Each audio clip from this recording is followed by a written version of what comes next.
Mula po ng maospital nitong Pebrero, naglabas sa unang pagkakataon ng Vatican ng larawan ni Pope Francis. Nasa harap siya ng altar ng chapel sa loob ng Gemelli Hospital sa Rome, Italy.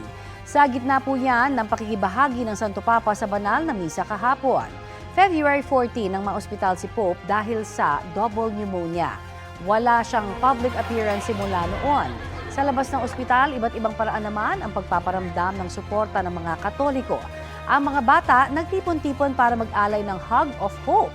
Ilang dancer naman ang nagsayaw ng Argentinian tango na paboritong sayaw raw ng Santo Papa.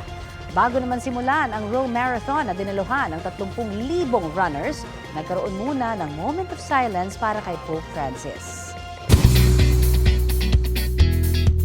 Balik sa Philippine performing stage si Jaeminho ng SHINee matapos ang kanyang concert kagabi.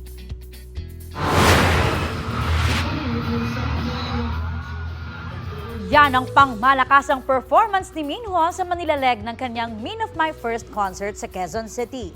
Anlihiyawan ng Philo Showels sa killer dance moves at awesome vocals ng K-pop superstar. Nakijam din sila sa ilang hit songs ni Minho na View, Callback at Affection. Bago ang concert, humarap din si Minho sa kanyang media conference. 2023 huling bumisita sa bansa ang K-pop idol para sa isang fan meeting.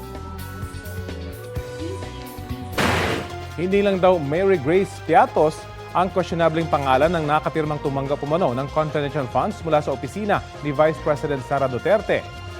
Ayon kay House Deputy Majority Leader Paulo Ortega V, meron ding Miggy Mango, Jay Camote at 5 Dodong na magkakaibang apelyido na nakapirma raw sa acknowledgement receipts ng OVP para ipaliwanag ang paggasta sa confidential funds. Sabi ni Ortega, makatutulong ang mga natuklasan nila sa impeachment trial ni VP Duterte.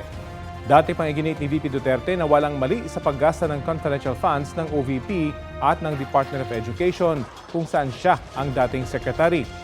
Wala rin daw siyang kinalaman sa paghahanda ng mga resibo ng confidential funds na siniyasat sa mga pagdinig sa Kamara.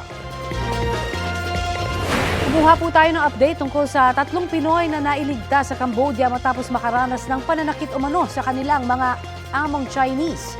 Detalye tayo sa ulat on the spot ni John Consulta. John? Connie, ligtas na naiuwi nga ng NBI mula Cambodia ang 3 Pilipino na nakaranas ng matinding pambubugbog mula sa kanilang mga employer na Chinese. Ayon kay Director Jaime Santiago ng NBI, agad nilang inaksyonan ang video ng paghingi ng saklolo na ipinadala sa GMA Integrated News. Mabilis ding nakipag-coordinate sa Interagency Council Against Trafficking o IACAT at Interpol ang NBI para sa agarang pagsundo sa 3 na nakatakas sa kanilang mga employer makaranas ng matinding torture sa isang bakanting lote mula sa 15 Chinese tulad ng paghataw ng latigo, di mabilang na tadyak at pamamaso ng sigarilyo. Ang 3 Pilipino na nirecruit bilang call center representatives ay ginawa namang scammer sa Cambodia. Ayon sa NBI, idinaan sa backdoor ang 3 Pilipino noong January kasama ang 4 iba pang recruit. Sumakay ng maliit na bangka sa Tawi-Tawi, saka pinalipat sa isang mas malaking bangka sa gitna ng laot na siyang nagdala sa kanila sa Sabah, Malaysia. Narito, Connie, ang magkasunod na pahayag ni NBI Director Jaime Santiago at si Alias Weng na isa sa sinundong Pilipino sa Cambodia.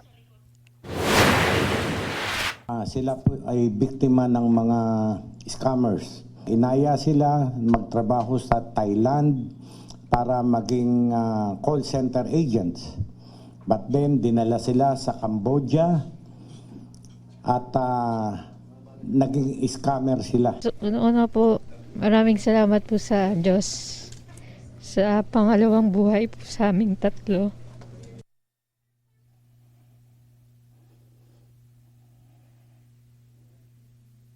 Sa ngayon, Connie, ay sumasalalim na sa medical check-up at counseling itong ating mga 3 kababayan habang patuloy nagsasagawa ng mas lalim na investigasyon ng NBI kaugnay sa mga recruiter ng 3 nating kababayan. Yan muna latest mula rito sa NBI. Balik sa iyo, Connie. Maraming salamat, John Consulta. Mainit-init na balita, magdadaos ng Peace and Solidarity Concert sa West Philippines ang grupong Atinito Coalition. Gagawin niya sa May 25 kasama ang ilang OPM artists tulad ni Noel Cabangon. Sa press conference kanina umaga, Inimbitahan pa nila ang iba pang musician para sumali sa concert. Kahit aminadong kinakabahan sa agresibong kilos ng China, may nakaplano na raw sila para rito. Ito na ang ikatlong supply mission sa West Philippine Sea na pinangungunahan ng mga sibilyan. December 8, 2023 nang unang magsagawa ng civilian mission ng grupo sa West Philippine Sea.